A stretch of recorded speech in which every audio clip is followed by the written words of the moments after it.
Buongiorno. Mark my words, Mel. Early by Christmas. Even now, less than a score of years after the World War, hostilities exist. There is no blinking at the fact. we shall never surrender! This is the Militaria Podcast, brought to you by your friends at Queen City Militaria, Wehrmacht Militaria, and SMG War Relics. A couple weeks, like, do you want to just edit and then edit some more and keep editing and edit and edit? Because if you do, have I got the guest for you, buddy? It's a lot of editing here at the Militaria Podcast. Welcome to the Militaria Podcast. My name is Joshua Doda. I run Queen City Militaria, and I'm joined by my two friends, my only friends, my bestest guys, Billy Kramer of WehrmachtMilitaria.com. I thought Dante usually gets to go first. It's me now. I got the spotlight. Thank you. Dante, We're I'm sorry. fucking switching it up today, buddy. And Dante Gambino of SMG War Relics. Hey, thanks for joining us, everybody. So today we have an interview with somebody that we've wanted to have on for a while, a character, somebody that everybody has probably heard of if you've been to shows or if you've read the news. He's a well-known guy. Before we get to him, though, let's catch up a little bit. Dante, how have you been, man? I've been really busy. Business has been fantastic for me lately. And, it's just great weather. I love the fall. I can get outside and get stuff done and, cleaning up the yard and whatnot. And I was ambitious this morning. You know what I did this morning? I looked at the headliner in my truck and it's like drooping down a little bit. Oh, you can't have that. And I was like, fuck, I got to do something about this. And I proceeded to take out all the shit that's in the way to actually remove the entire headliner out of the back of the Yukon and get it the fuck out of there. It was a good hour-long project to get it out of there. And I'm feeling good about myself. I took it up to a upholstery restorer and he's going to do it all up for me for $150. He's so cheap. I think that's a great That's nothing. deal. That is reasonable. That's extremely So reasonable. cheap. I was like, how is it going to take like a month to fix it? He's like, no, I get to it next week. I'm like, okay, how much is it going to be? He's like, I don't know, maybe 150. I'm like, you're my fucking hero.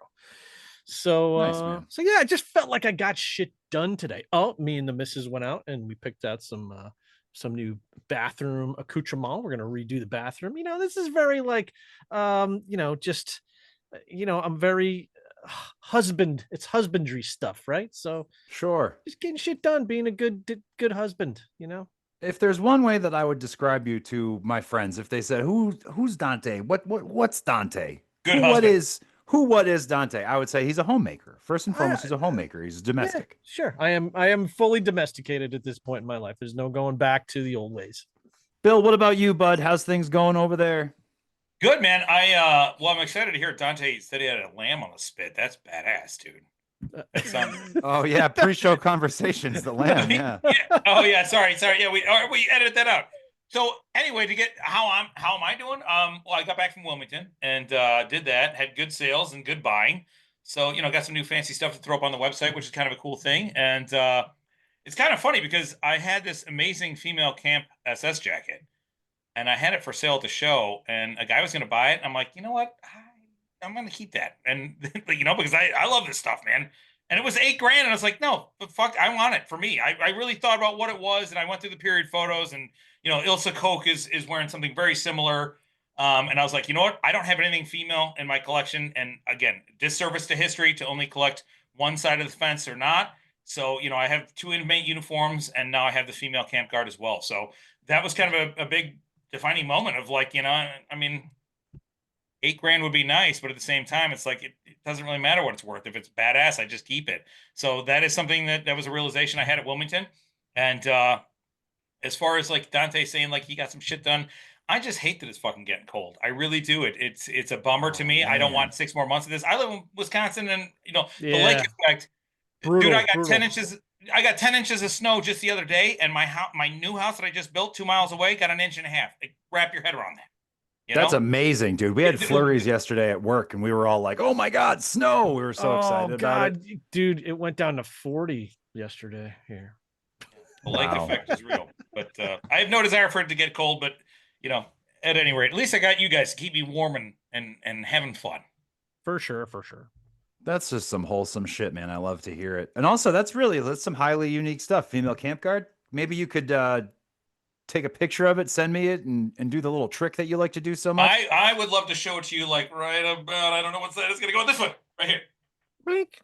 Perfect. Thank you very much, man. I appreciate it. Nice. It's real quick. It has a factory sewn SS sleeve eagle on it, and they didn't originally come with pockets, but she added some pockets, and it's just a really unique uniform. And I've actually found non-scalp pockets in period photos. I've actually like researched the shit out of this, and I'm never going to sell it.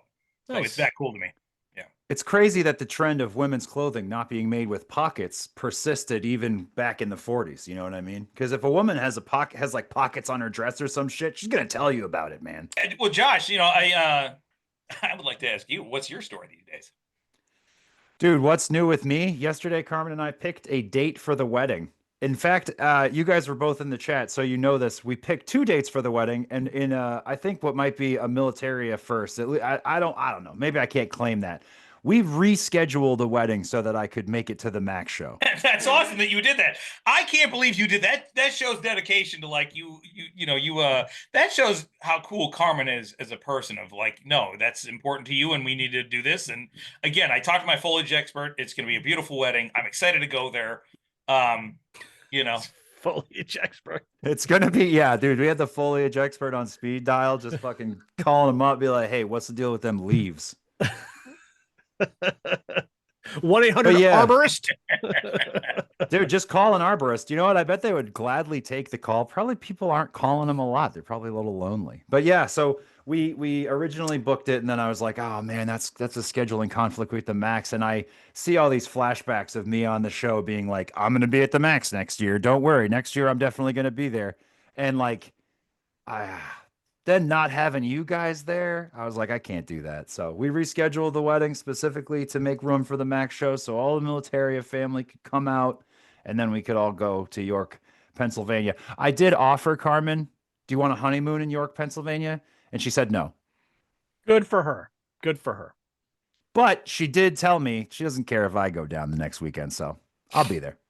What do you think the honeymoon's gonna be? What are you gonna do? Any ideas? We keep talking about it, and I'm like, man, we should get a fucking AAA international driver's license, and we should go to Europe for like a week. So what happens with a AAA international driver's license? You're just driving a car in another country like it's nothing. Really? It's that easy? Yeah. I went to Poland a number of years ago with my family. My dad got an international driver's license for the trip, and he literally just like rented a car and was like, all right, well, I've never driven a car in Europe before. Here we go. And that was it. Wow. That is cool. It's cool, but then I think about the alternative, which is what if we rode a train around? What if we got like a sleeper car and a train? That's kind of fucking romantic. Oh, or what about, I always wanted to do this, and my aunt and uncle just finished this up, is a fucking trip up the Rhine on like a hotel boat. That would be cool as hell. That's actually a really cool idea. Yeah, dude, it's badass. I totally want to do it. Yeah, and Dante, as he's talked about his husbandry, I mean, he knows. So maybe look into that, dude. Yeah, for That's a good idea. Yeah. Years ago, my dad went on a Russian river cruise. He said it was fucking amazing. He loved it compared to like an ocean cruise. But then, of course, the war. So, kind of out the window right now, a visit to Russia. Not a good idea. Yeah, we're talking about Europe, and then she's all like, I'd love to see Spain. I'd love to go see fucking, I don't know, Paris. And in my head, I'm like, wouldn't it be so cool if we went to like the Czech Republic or Czechia? Wouldn't it be so cool if we went to Prague? Yeah. That's what they call it now. Prague's supposed to be really, really nice. Prague is supposed to be really, really nice. I'm so much more focused on that aspect of it. I don't know why. I don't find Western Europe to be quite as interesting, but you know what? Maybe if we go, I'll change my mind. Well, I really liked Paris when I visited on my honeymoon. And I was snobbing it like, nah, I'm a guy. I don't like Eiffel Towers and shit. And I was like in awe of everything. It's way different in person than it is in a textbook. Let's just put it that way. I've heard Paris is like fairly dirty from my stepdad went there. Is it not? You liked it though? I don't know what he was doing. Now, mind you, this is over 10 years ago that I was there. For me, we were in the center of everything. We went to the Eiffel Tower. We checked out the subway system. We went to all the shit down there, and some nice Michelin star restaurants. where we were, it was very nice. So I don't know. Just a quick aside, while we're talking about whether or not Paris is a dirty shithole, there is this great thing called Paris syndrome that you guys might not have heard about, and it's literally a sense of extreme disappointment when visiting Oh Paris. wow! Are you kidding? That's a thing. Yeah, specifically, this is these psychiatric symptoms have been particularly noted among Japanese tourists. But yeah, Paris syndrome. You go there and you're like, look, it literally says, dude, this syndrome is characterized by symptoms such as acute delusional states, hallucinations, feelings of persecution, derealization, What? depersonalization, anxiety, and psychosomatic manifestations like dizziness, tachycardia, and sweating. At least the we know fuck? Dante didn't suffer from that because he said it was a cool experience. But that's great. We had a great time, dude. Yeah, Do you think yeah. these people just romanticized it so much that they were just disappointed because it was like, okay, it's just another city? So I don't Yeah, know. they get there and they're like, what do you mean fucking people live here? Yeah. Oh shit! This There's is homeless people. bullshit. Why are there homeless people? That's not what they show on the postcards. When I came to Paris, I didn't expect to see a guy shooting heroin up on the sidewalk, and I want my fucking money back. Dude, this is going to be the longest podcast episode ever. It is. There's a This little is all culture great. shock. This is all great. This is When- great. When we went from Munich, we took the bullet train or whatever it is from Munich to Paris. And as soon as you get off at the Paris Grand Central Station, whatever it is, it's a big giant freaking train station. Like you get off and there's literally army dudes with machine guns everywhere. So, and that was before, it was after 9/11, right? But it was like, it wasn't, I don't know. It still seemed, it was still like, wow, holy shit, it's different here. You know what I mean? Do you Josh- still need guns after 9/11, dude? For sure. Josh, you're getting a little gray in the beard there. You start to look like me. That's crazy. I don't think I've ever seen that on you before. I don't want to talk about it. I turned the camera and the lights on today, and I was like, the beard looks so gray. They're I gonna see it, say man. something. Welcome to adulthood, bro. He's you finally made it. You looking like finally a are here. true New Englander. It's no shave November for me, so I'm growing it out a little longer than I normally do. It's itchy. That's about 2 fuck. weeks then of not shaving. Oh god, it's not. Yeah, it's so itchy. I don't know how you guys do it. Yeah. I did go on Amazon and I just came in today a beard softener because I'm like I got to get through the rest of the month, but I don't know how I'm going to do it. So I got a beard softener. So hopefully it loosens it up a little bit because it's itching the fuck out of me right now. Number one tip that I have for you as someone that grows a beard every winter, and then of course, I get the mustache for the SOS. Number one tip I have for you to get through the itchiness: stop being a pussy. Oh yeah, what a good set of advice. I mean, wow. I think I'm Just fucking deal with it. Have you ever considered just dealing with I have an it? allergic reaction to my own beard hair. It's so itchy. So without further ado, here is our interview with Bill Panagopulos from Alexander Historical Auctions, and we will talk to you guys in a second. Our guest today is the owner of Alexander Historical Auctions, LLC, who is a nationwide leading auction house of fine historical relics, autographs, documents, photographs, militaria, and more, based in Chesapeake City, Maryland. Alexander's has been a continuous operation since 1991, providing decades of historical preservation for over 100,000 items. I read this directly off the website. Our guest today is the man, the myth, the legend, Bill Panagopulos. The man, the myth, the legend. It was a good time. See you later. Jeez, I feel like Hercules. Wow. I got Tom Whitman's got nothing on me. Well, Glad Bill, to it's be good to here, have boys. you here. Thanks for You're all coming, man. friends of mine. I'm pleased to be here. It only took me 8 months. We've been talking about having you on for a while. Yeah, well, I'm happy to be here. Well, in Happy to Bill's be here. defense, Bill's been talking about himself being on for a while, and we've just been ignoring him. Well, you finally cashed my checks. Yeah, okay. It's a good thing. You I'm finally pleased. sent them. Well, I'm All always right, late. so Bill, you know, you're obviously we've all known each other for a while, but you're at all the shows. People know you. You've also made the news a few times. I've talked about you on this show several times. You're the owner of an auction house. You run an auction house. Can you speak to that for a little bit? How'd you get into that? Oh, that's quite a story. 35 years ago, being Greek, I had two options: run a diner or own ships. My father came to this country in 1946 as an immigrant. He was a brilliant engineer. When they were all selling Liberty ships left over from the war, he bought some ships, He got in the shipping business. Of course, he brought his sons into it. And I was in the shipping business. I was literally a tanker owner until 1995. This is crazy. I didn't know any of this. I'm sorry, you didn't know any of this? I No, didn't I know didn't any hear of this this, either. man. Oh yeah, I was a tanker owner. 1995, we broke the company up. Our family pulled out, and I was collecting Civil War autographs at the time for kicks, and I would fund it by buying autographs and selling them through an auctioneer named Jim Smith. Remember When Auctions? He was up in Maine. Super nice guy. He lives just south of here in like near Rehoboth Beach. Vietnam War veteran. And I'd call him up from book shows and stuff and say, somebody's offering me a Houdini signed book for $80. And at this big portable phone, the old ones that were about this big. He'd go, buy it, buy it, buy it. And I tell the guy, $80 is too much. Can you sell it for 70? And he's still screaming at me on the phone, buy it, buy it, buy it. So I consign the material to feed my junkie habit to buy Civil War autographs.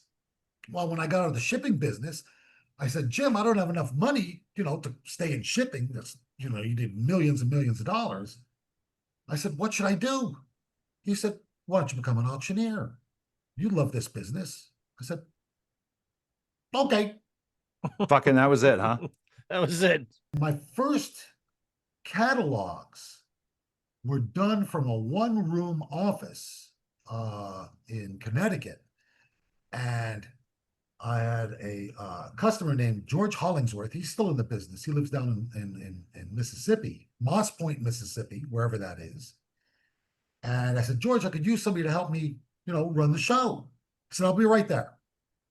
A week later, he was up there in Connecticut, and we were running auctions, mimeographed catalogs.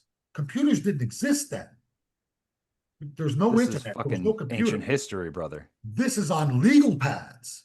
We would record the bids. Every lot had a couple of lines, and the auctions would close on one day at a specific hour. The auction closed. So there was one phone line. The phone would ring constantly the closer we got to the auction closing hour. And we would record the bids on legal pads. There was no computers. There was nothing like that. And that's how it was done for several years. So I have a question regarding that, Bill. Was there like a standard template that everybody did? Like, did Manions do the same thing, and the other guy from Maine? Were you guys all set up the same way back then? Because this is before my time. But I know that like the older generation, my dad's generation, they were heavy into those auction houses for material sourcing. There was no other way to do it. There were no computers, there was no Excel, there were no spreadsheets, now it's like, Google was the most amazing thing that I ever discovered because I had a library of books. We used to have to go to Appleton's Encyclopedia of American History, which was a 12-volume set, and you would give your right arm to get a set of Appletons because it was a historical set of biographies, and you had to research all this stuff by going through 30 different books to find all your historical references and then compile all of that and try to congeal it. Now you just go to Wikipedia. Why is it called Alexander, by the way? Named after my son. Thank you. I never knew that. I've always Named wondered. after my son, Alex. Right. Bill, my fiance and I came up with a list of questions for you before the show. I've known you for a while, so I had to bring some outside help in to be like, would these be good questions? I described your background a little bit. I got serious questions, genuine questions that I'd love to know the answer to, and I got fun questions. Give me the serious ones. All right. Here's a serious one for you. You have had some very controversial items over the years. And I mean controversial in the sense of like, some people will say, oh, this guy sells controversial things. In this case, I mean, there's a CNN article written about something that you're selling at auction, right? How do you... CNN? There's a bunch of news, no, not just CNN. There's a bunch of news articles out there about you. People can Google your name. They can Google the auction house. They'll find them. So because you have been the recipient of a good amount of controversy for these sales, my question is, how do you handle controversy? I've been on the front page of the Washington Post. I've been vilified in editorials in the New York Daily News, the New York Post. I've been praised by my Jewish customers for selling Holocaust material. My father's village, Kalavrita in Greece, was wiped out in a Jewish reprisal action during World War II. All the men were massacred, the village of Kalavrita, Greece. The men were wiped out in a reprisal action during World War II. The women and children were shuffled into a school gymnasium. It was torched. So I have a dog in the fight. I'm not doing it for profit. I'm doing it because I love the history. I think that's a really important thing to hear from somebody that runs an auction house, because if there's one thing that I know I tend to think about auction houses, and maybe other people will agree, is that like there's a lot of fucking money in doing that. Hey, Bill, do me a favor. I'm going to bid at your auction tomorrow. Since you just said that, can you take off the buyer's premium, please? Since you're not in it for the money, just go ahead and just smoke the buyer's premium for me. I'll spend a lot more money there. Thank you. All depends on how you treat. All depends on how you treat me tonight. If you tell all your customers, all three of them, what a great deal, what a great guy I am, that's fine. Be happy to oblige. Josh, I tell people, even with the silliest things that I said, well, I'll qualify that answer. When you take consignments, you have to take the good with the bad. You have to take the stupid tchotchkes with the great material. But it's all, and some of you may disagree with me, but it's all, and I mean this sincerely, it's all criminal evidence. That's the way I look at it. It's criminal evidence, especially the Holocaust material, the Hitler letters, the back and forth between Hitler, Goering, Goebbels. I had all of Goebbels' college papers, everything that he wrote pre-Nazi years. The Hitler watch that we sold for $1 million. They're the presentation watch to Hitler. The presentation watch to Hitler was solid provenance. Nobody doubted, where it came from or its background. It's a historic artifact. If it was Stalin's mustache, if it was Mao's chopsticks. Those are hard things to find. I'm being facetious. Oh, shit. Really? Yeah. You've never auctioned those? Come on. I know you I'd sell them. But come on, Bill. If it belonged to Hitler, people want it. If they want to fetishize it, it's a different story. Well, I don't think somebody's paying over $1 million for a piece to fetishize it. Do you? Right.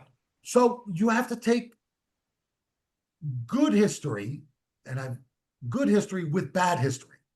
There's good. You want me to sell Beatrix Potter, who wrote Peter Rabbit and all those stories? You want me to just sell Beatrix Potter and Robert Frost and Claude Monet like I used to? Dude, Bobby Frost from New Hampshire. I drive by his house all the time. Yes. But if you don't sell the bad stuff too, people say Stalin who? Mao Zedong who? Mao was worse than Hitler. So was Stalin. Well, that's debatable, but so we're talking about ethics here, basically, right? Would you agree that this whole controversy over what we buy and sell is ethical controversy? So I think what Josh is getting at is you are a major auctioneer who has had and currently and continuously does auction off major pieces of history that have major ethical question marks around them. So when we look at it from that perspective, the amount of flack that you're getting for selling controversial items on such a high level is way beyond what we do, in my opinion, from a day-to-day basis. Whose ethics? You're selling Nazi medals. So is Josh. Sometimes. Billy is selling Nazi material.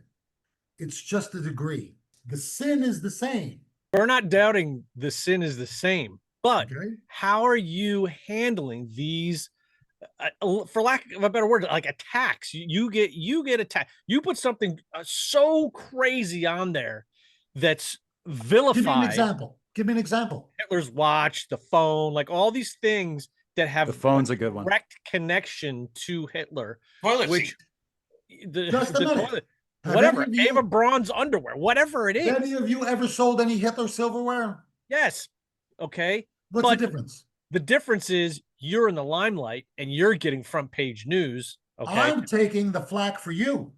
And that's what we're Fair fucking enough. asking you about. Are you serious with this shit? How does that level of controversy impact your daily life? Like, do you walk around being like, It this rolls motherfucker's right trying to off- come it at me ro- about Hitler's watch? It rolls right off my back. I am preserving. I sell Klan uniforms. I sell slave documents. I sell Nazi material. I sell Thomas Jefferson. I sell Abraham Lincoln. I sell George Washington. In no particular order. I sold a Claude Monet letter a couple of sales ago for $30,000. It is all equally valid historically. And if 100%. somebody wants to argue with me, bring it on.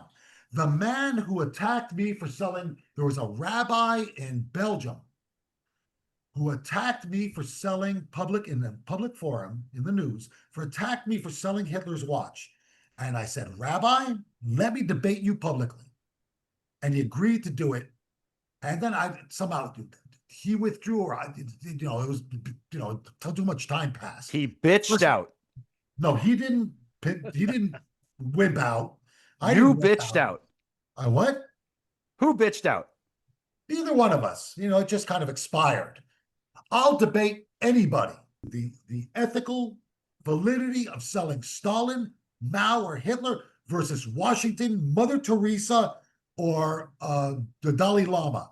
They are all, in my mind, equally valid historically. I love your answer personally. I think it's a great answer, and but they are. You sell all kinds of fantastic historical items. How do you let something like Hitler's watch or Hitler's bunker phone, how do you let that not define you as an auctioneer? Because I just got press for offering a football signed by 6 presidents. Okay, I love it. Trump, Carter, Bush, the 2 Bushes, Ford, I don't know, forget who's on it. I've got a Mao Zedong signed short snorter, which is a. It sounds like a crazy football game. They got all these guys Yeah, together. could you imagine? it's a dollar bill. It's currency. My money's on Ford. They're all pieces of history. If you don't like the history, that's your problem. Do you know how many complaints I've gotten from the public? No, Bill, why don't you tell us? Emails sent to us. Maybe, God's truth, maybe 15, 20. That's nothing. People Is that a day, or understand. you're talking like over a course of some time? Over the course of my career. Yeah, okay. I just wanted to specify. Now, when Charles Hamilton, 40 years ago, offered Hitler documents for sale in New York, they were picketing outside his office. When Swan Galleries in New York, a major auction house, offered slave material, they had to withdraw it all. They had picketers outside their auction house. Now they do black auction material with, some of the most outrageous stuff. Never mind just slave bills of sale. Outrageous stuff. Expand on black auctions for the viewers. What is a black slave auction? bills of sale, lynching photos, good stuff. Frederick Douglass letters from Lawn jockey. No, not lawn jockey. Lawn jockey's a little over the top. So listen. Oh, so when you say top. Lawn jockeys, well, that's blatant.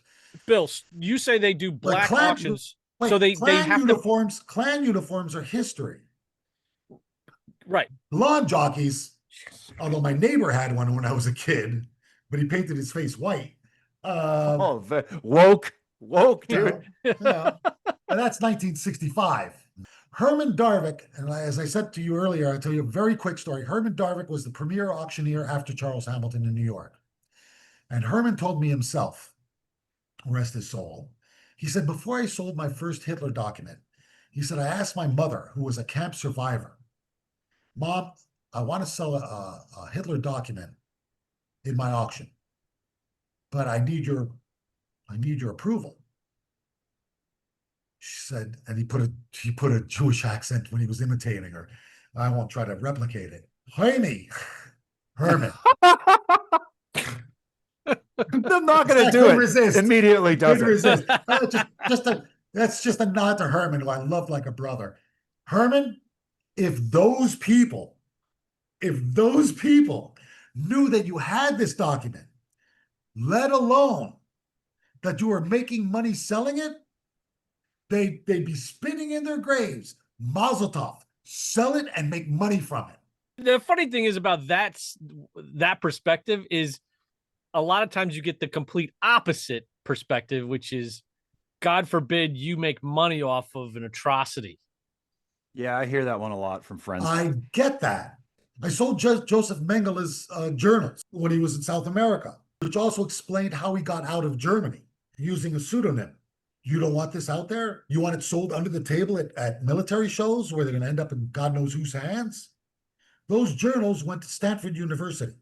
I think that's important to expand on too, because people always ask me like, "Oh, who buys this stuff?" And it's like, actually, it's history buffs. It's not the right wing No. extremists. It's absolutely an academic front of history and historical perspective, in my opinion. You're absolutely right. Oh, I know it, Bill. I tell myself every day, I'm absolutely right. I know. I get asked all the time by laymen, oh, everybody knows that only neo-Nazis buy this stuff. I tell them, and this will probably have somebody burn down my house tonight, neo-Nazis are too poor and too stupid to buy this stuff. I mean, the guys who march down the street in Cicero or Yeah. I do the same thing, Bill. If they're living out of a trailer, they're not buying an $800 crease flag. You know what I'm saying? Right. You can go buy a brand new Nazi flag. It's like Steve Martin said, get rid of this old wine. I want new wine, All right, Bill. Serious question or a fun question? Fun. Yeah, let's lighten it up here. All right, yeah, sure. Let's do a fun one. Do you believe in ghosts, aliens, or Bigfoot, and why? I had a couple of years of engineering school, and my father was an engineer. I come from a long line of engineers, so we don't believe any of that bullshit. However, I do. You don't believe in aliens? Not until I see one. But I'll tell you one thing. If I see a ghost, I'll be in church the next day. Okay? I'll be in church the next day praying hard. That's the way I feel. I was in a house a few weeks ago at about 4 a.m. I heard 5 a.m, the sun was coming up. I heard a marble roll across the floor. And there was no reason for a marble rolling across the floor for 4 seconds. It's a little weird. But other than that, when I see one, I'll believe it. I mean, there's so much bullshit out there with people believing in ghosts, spirits. My wife thinks she's a witch. Okay, fine, whatever you want to believe. Okay? And I'm going to freeze this guy. All right, you do what you got to do. Okay? But, I'm an engineer. I'm a businessman. I'm 67 years old. You expect me to believe in ghosts? Fine. Every now and then, though, Stallone shows his face at my window and scares the shit out of me, and I leap 5 feet in the air. But no, ghost spirits. Okay, fine. Show me one. All right. Okay. You heard it here first. Bill Panagopulos does not believe in ghosts, aliens, or Bigfoot. All right. Fair enough. Okay. Serious one for you, bud. Serious. You've had some very a wide range. We've talked about it. You've had a wide range of items pass through the auction house over the years. Two of the ones that stick out to me just in recent memory, Tupac's Qurans, one of the Epstein books. You've had a bunch of wild stuff. What is the most memorable thing that you've sold at the auction house? Better that you ask me about the piece that got away. That I wish. Okay, yeah. Fuck my entire question. I don't even care about it anymore. What's the piece that got away? Piece that got away. No, I mean, the most memorable piece is the piece that I wish I still owned. All right, what is it? So a guy in England was selling an autograph book. He was an experienced dealer, and it had a Hirohito autograph in it. So I bought it, but he missed the most important piece in it. He didn't recognize it. And I don't know if your viewers, I hope I don't sell them short, but it was a piece signed by Howard Carter, who discovered King Tut's tomb. That's rare really autograph. Cool. And it was a drawing, very well executed, of Tut's sarcophagus, okay, with the crossed arms, brilliantly executed. And Carter wrote Just as the gods of yesterday are the superstitions of today, so shall the gods of today become the superstitions of tomorrow. Howard Carter. That's pretty And amazing. I sold it for about $8,000. That's many years ago. That's got to be 30 years ago. And I said, and the guy didn't notice it in the album. And he was an experienced auctioneer, autograph dealer. And I kicked myself in the ass to this day for having sold it. Greatest piece I ever had. Not the most expensive, not the rarest, but just, I was like, holy shit, what a great piece. That Bonnie and Clyde's hat's full of bullet holes. Oh, just toss that in at the end. No, who gives a shit? Yeah, I mean, So how is that authenticated, Bill? How do you authenticate Bonnie and Clyde's hat?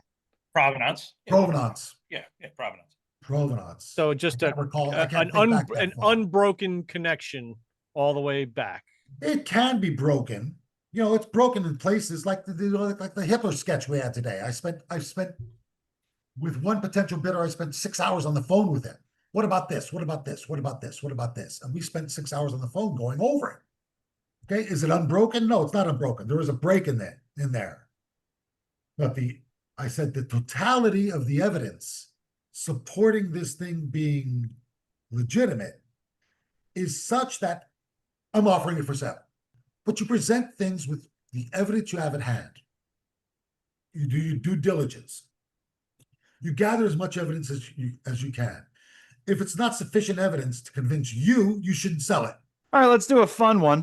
Do you know how to make baklava? Off the top of my head? The answer is no. The answer Off the is top no. of my Let head? me help you Yeah, out, Bill. I memorized the recipe for baklava. Of course, I've got it right here. Would you like me to take up the next 30 minutes telling you how to make baklava? It's a simple yes or no question, sir. The only reason why we're asking is you propagate yourself as this all masterful Greek god. You should know how to make anything Greek. With a cookbook. All right, fair enough. I'm a good cook. So is your wife. Your wife We're is just an excellent busting your cook. balls, buddy. You're just a fat bastard who gets fed by his wife, and you're spoiled. You're not. Okay? You're not wrong. You're not wrong. Okay. If anyone came to me and said there is somebody in the military business that was mentioned in the Epstein files, I would immediately go to Bill P. It would be Bill immediately, hands down. Bill Panagopulos, and not just because he sold Epstein stuff, but it's just a no-brainer for me. That Epstein book. So what happened to that book? Did it not I'm sell? not at liberty to say. Oh, and you can't tell us whether Trump's name's in the book? Oh, Trump's name is in the book. Absolutely. Oh, there we go. He has one of the biggest entries in the book. Him, RFK, Clinton's White House. There's people in that book. I kept copies of every page. Good for you. That's awesome. As I would have, Wow. That's Fucking awesome. But Hey, ladies and gentlemen, if you've been following the Epstein files, hear it first on the podcast when he releases everything. We'll just show you here. And well, moreover, that prevents people from fucking with it, right? Like, oh, this is not in the book. Well, actually, it is. Or this is in the book, and you're like, no, it's not. I have all today's revelations, Dante, were pretty good. I saw it on Yahoo News. I saw it all. I'll give you a serious one, pal. Tell me about Hitler's toilet seat. Take a shit with it. Did you just bolt it up real quick? I would have had to, right? Yeah. Did you dunk with it? Does it use modern Absolutely. hardware? Could you bolt it up to a modern toilet?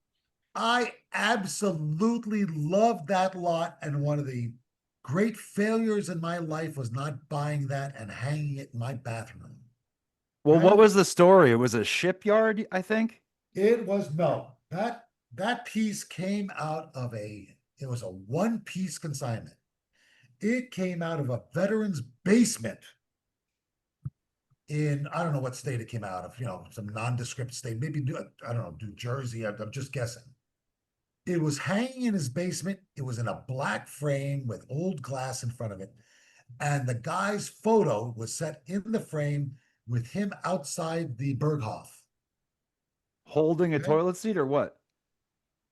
No, but he was at the Berghof. God Okay. knows where the toilet seat came from. Maybe the basement, who knows where. Who knows where? And I can't tell you who bought it, but one of the richest men in England bought it. How much did it Wow. go for? Just out of curiosity. Somewhere around $20,000. That's it. That seems reasonable. Honest to God, that does seem reasonable with that I kind would of provenance on it. I would have taken a dump on it. Yeah. Oh, sure. Who wouldn't want Hitler's that? That's what I It'd was be thinking. rude of you not to if you had it. a toilet from the Wiesel Grill, Hitler's yacht. Oh, thanks for telling me what that is. Appreciate it. Well, I'm just Yeah. for your viewers. Not everybody is as brilliant as you are. I don't know what that is. The Wiesel Grill was Hitler's yacht that he never went on. I mean, he went on it a couple of times, but Hitler had a tendency to get seasick. Hitler's yacht was broken up in Camden, up the river from here. So there's there's stuff from a Wiesel Grill all over the place here. Hitler's bar is down the street from here. Hitler's toilet was in a gas station bathroom for decades. And they finally sold it to the same guy that bought Hitler's toilet seat. Were they using it? I think so. Yeah. Well, you can't let a good toilet go to waste. Just to kind of piggytail off what Bill just said. Okay, so I got this huge bust here, right? And it's just massive. And I have a story that a Jewish dentist used to put his cap.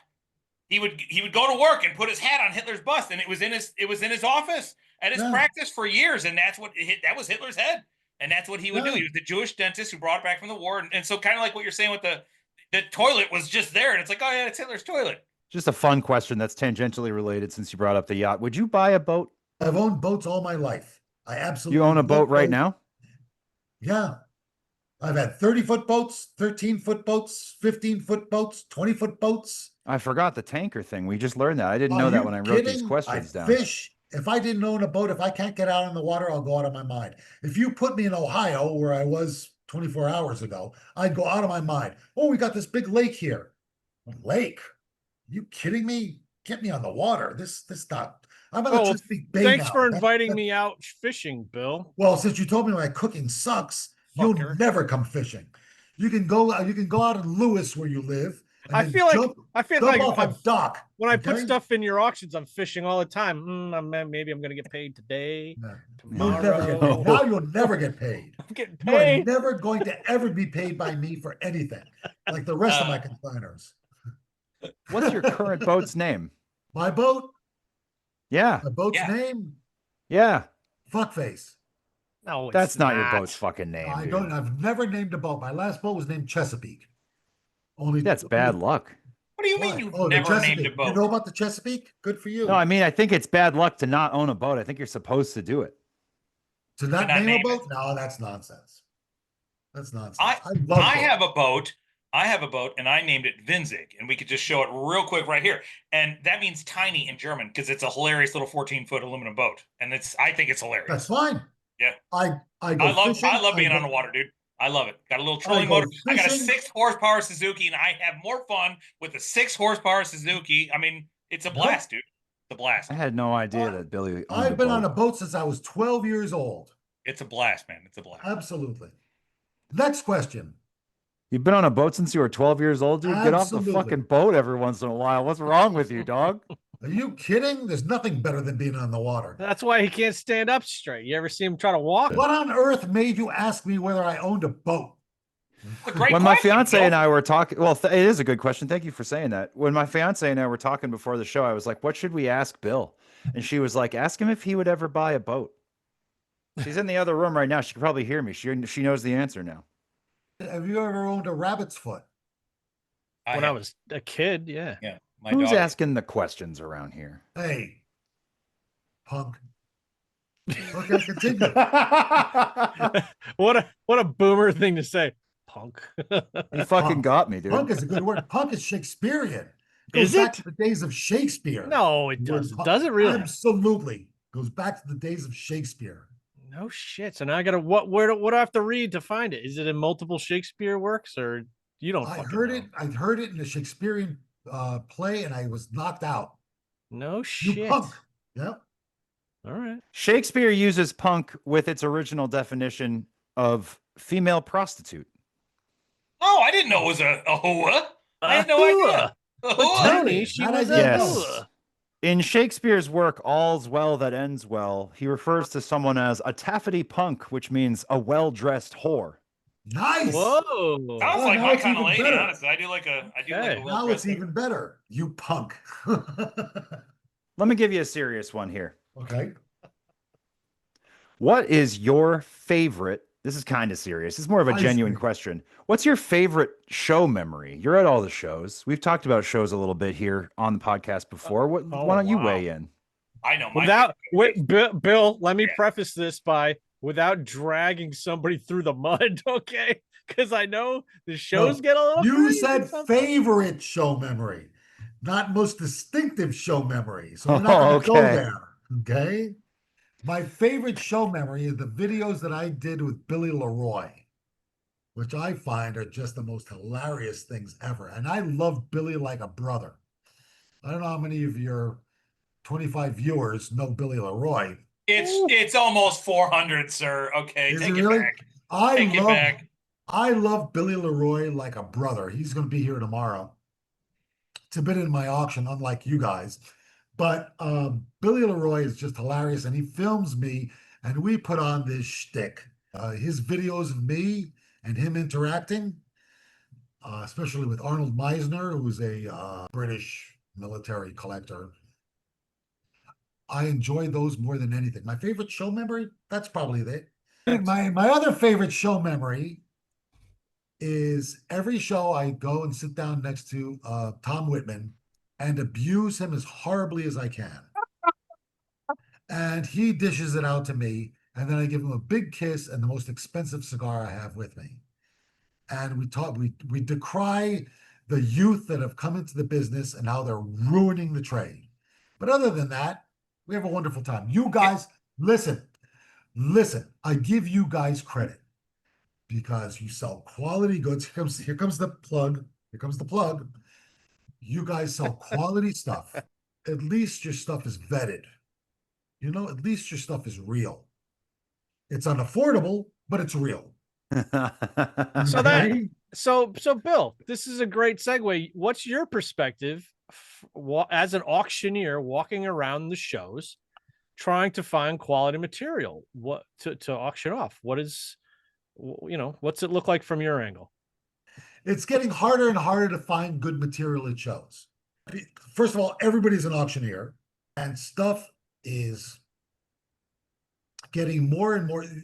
People are more educated because of the internet, so they can see prices more. You don't find as many country sellers. Okay, That's it's a getting great hard- term for it. I have never Country heard seller. anyone say country sellers, but you're Country absolutely seller. right. And I You think don't- that's something that all of us experience. And that's not to denigrate the sellers. You don't find guys who find $1,000 piece for $200 and then put it on their table for $400. Okay, Right. you don't see that. I did 10 years ago, 5 years ago. It's getting harder and harder, and I'm seeing prices that are just absolutely like way over the top. Occasionally, I can go to a show now and drop 10, 15,000 on paper, maybe more. Okay, I bought a $6,000 lot, and I've converted it into $15,000, $20,000 on one lot. But it's becoming harder and harder and harder because these people know what their stuff is worth. Number one. Number two, the attendance at shows is down from what I can see. Shows are turning more and more into what stamp dealers used to call a bourse, where dealers would get together, just dealers, and sell among themselves. And that's what shows have become. Attendance has gone down, and I see this in Civil War shows, like Gettysburg, at Richmond, and so on. Even my friends at the major dealers from Gettysburg and so on, they stopped doing shows. They go to shows not to set up; they go to shows to buy. So shows are becoming more and more places to buy versus places to sell. From a dealer point of view, would you say that that's a result of the internet and also just shitty marketing by the show promoters and having unreasonable hours? No, because the marketing by show promoters has been the same it's been for 20 years. Which is part of the problem. They're not changing with the times. It doesn't matter. Yeah, Everybody OVMS knows- isn't on TikTok. OVMS does the bare minimum, if anything, to It advertise. doesn't their matter because shit. their customers know when the shows are. It's the same customers, and everybody knows when the shows are. Listen, the TikTok comment was fantastic. The Reddit shit. I mean, there's a million ways to bring people into this, and they're not exploring how to do it. And if they're going to be the connoisseurs of they run the show, then they should be trying to keep the dealers from to keep coming back, so we got new people people to sell to. Dealers go to shows to buy. If you're going to a show to sell, you're out of your mind. I go for the food. I'm just going to the show, Bill, to hear you across the goddamn venue yelling at somebody about what you had for dinner last night. Listen, I would just like to commend Bill. I don't know how much more heavily medicated you are these days, but you are well behaved compared to what you used to do. I've seen you yell Allah Akbar at a hotel bar at like 1 a.m, and everyone heard you. Okay. Yeah, I was there. My favorite show memory of you is when you walked Andreas in his jean jacket into a fucking wall because I called you dude. And John Jonah was there. I do remember that, dude. Bill, and we all know what an animal you are. I mean, forget the baklava recipe. You are an animal at the show. Well, on that note, I'm going to pull a question from the funny list here. Bill, if you could be a bird, what kind of bird would you be? A vulture. I'm an auctioneer. Oh, God. Great I answer. like it. Great answer off the tip of his Vulture by tongue. definition. Great I answer. want to expand this out. Hey, I Billy see your and business Dante. is going out of business. Can I get all your shit to auction off? Thanks. I'm going to expand this question out too. Billy, Dante, what kind of birds would you guys be? Oh, man. Give me 30 seconds. I think I would be a cardinal. I think I'd be a cardinal because, a little flashy, but everyone kind of loves me. Okay. All right. Billy? That's a good answer. I like Dante's answer. I don't know. I think I'd be more like the wise owl. Because, as much as I try to be funny, I'm just so smart, guys. It's just That's something true. I have about me. I know. We're always talking about how smart you are. So Billy Kramer mentioned to me before the show, Bill, that he had sent a lot through your auction house, and he sent me some pictures of it. I was wondering if we could all look at it together real quick. Maybe you remember it. Billy could Let's speak on reminisce, it. Bill. And this is 2015. This was my first. This came out of Utah, and I don't know if it was stolen out of the archives or where this family got it. But this was my first big document score, and I knew you were the document guy. And actually, I would like to talk about a couple of these pieces because there's some serious fucking shit here.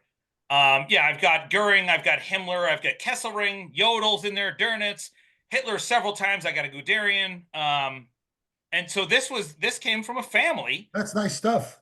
I know you fucking sold it. Anyway, bleep that out. Anyway. You call me again, I'm going to knock your lights out, punk. All right. So drive out to wherever the fuck in the Midwest you live and just fucking. I went back and I actually found one of the lots that I regret selling. It's one of the pieces of my career that you talked about the one that got away yourself today. I actually have one, and I would like you to find the buyer for this piece because I want it back. So if Josh could scroll forward, this is dated from the Fuhrer headquarters. 8th of April, 1945. Wow, and that's a good piece. Oh shit! And this is the appointment for Walter Wenck. Oh jeez, that's a good piece. Oh shit! And if you look at the Hitler signature, how declining his health is at the 8th of April, 1945. Yeah. No, I'm looking. The first thing I look at, and I'll tell you what I do as an autograph auctioneer. The first thing I do is look at the date. Signature's 100%. Bergdorf is good. But it's late. And Bergdorf assassinated. He killed himself in the Fuhrer bunker. That I wouldn't know off the top of my head. Yeah, this is for the appointment of the general for the defense of the Battle of Berlin. Was Wenck in the Fuhrer bunker? I thought he was outside and just. He was outside. He was in charge of the 12th, and this is the appointment document for him to be the guy who defends Berlin from the Soviets. And what Wenck did. He was Hitler's last hope. Okay? Correct. And this is the document that put him in power to do it. And what Wenck did is Wenck evacuated all the civilians to the American lines and let everybody surrender. He was actually a hero and saved countless lives in the Battle of Berlin. I didn't know that he killed himself. He killed himself? No. Wenck did not. Wenck died in 1982. However, Bergdorf died in the Fuhrer bunker, and he was in charge of the staff. If you look there on the bottom, if you look in the bottom right there to the other, but.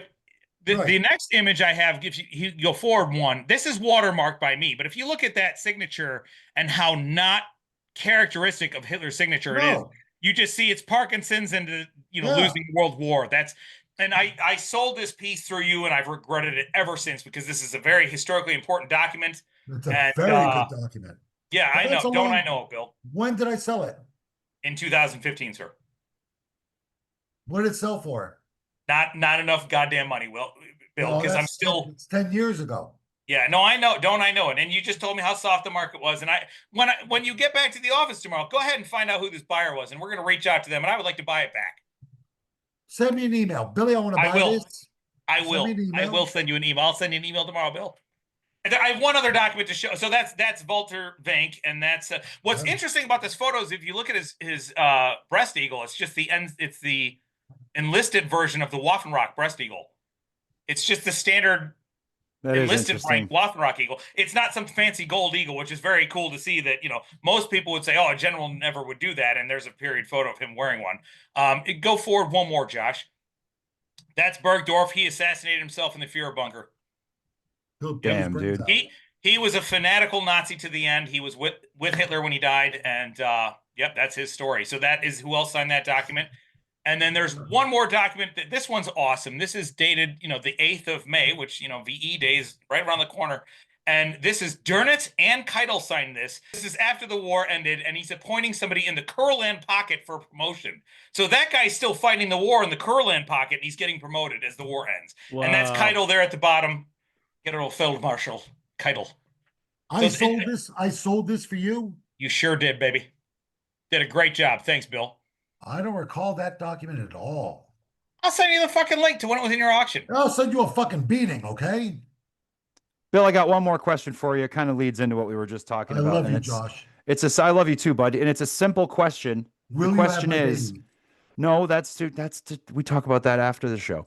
Okay. The simple question that I have for you is, if you had to fight anybody in the hobby in hand-to-hand combat, who would you pick for a surefire? You think you can take them, and you got enough of, you got the fire in you. You'll win the fight. I don't want to fight anybody.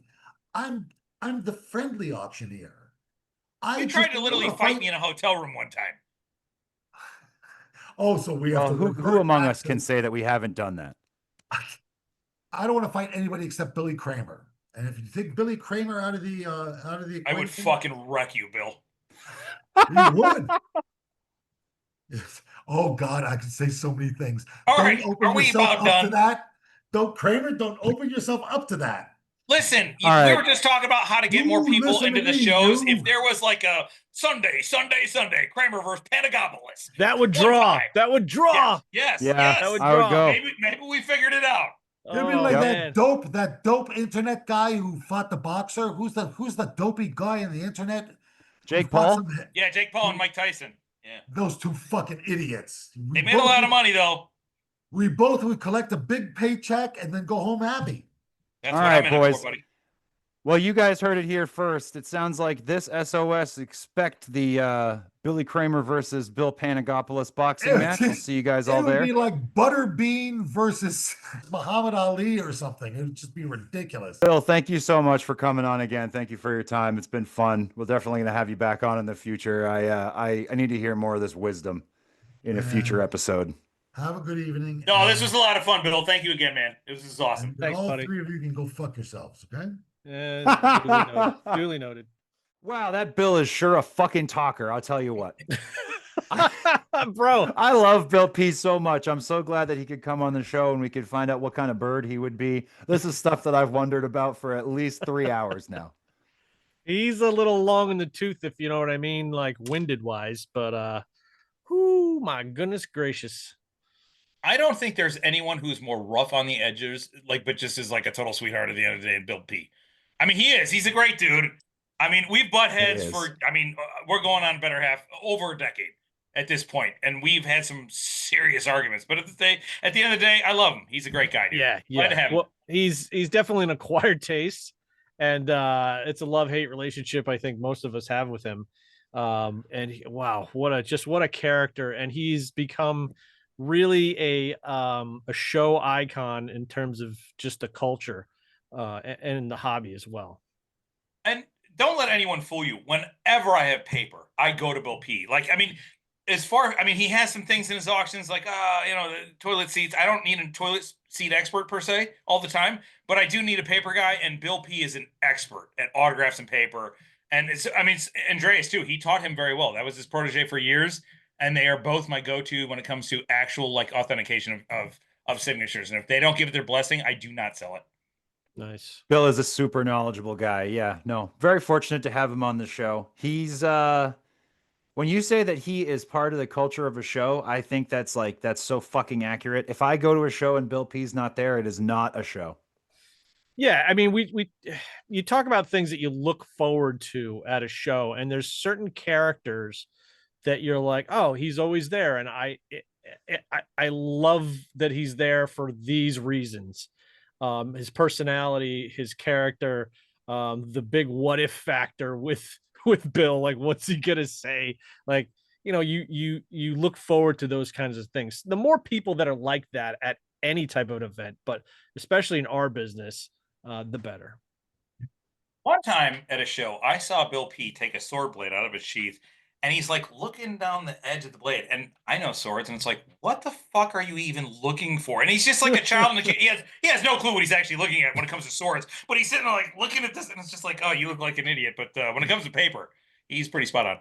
Big thanks to Bill Panagopulos for being on the show tonight. Good luck to him in his auction tomorrow. This is going to be put up on YouTube a few days later, so it's all going to be said and done. I hope it went well. Who knows if it went well? If you bid in that auction, leave a comment below. If you're still watching the show at this point, leave a comment below. I'm impressed.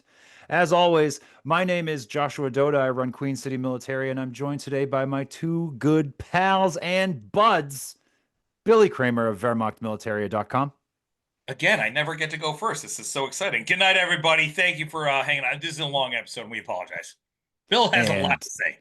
He does, dude. He's got a lot of wisdom to impart. And Dante Gambino of SMGWarRelics.com. Thank you, and good night. Good night, everybody.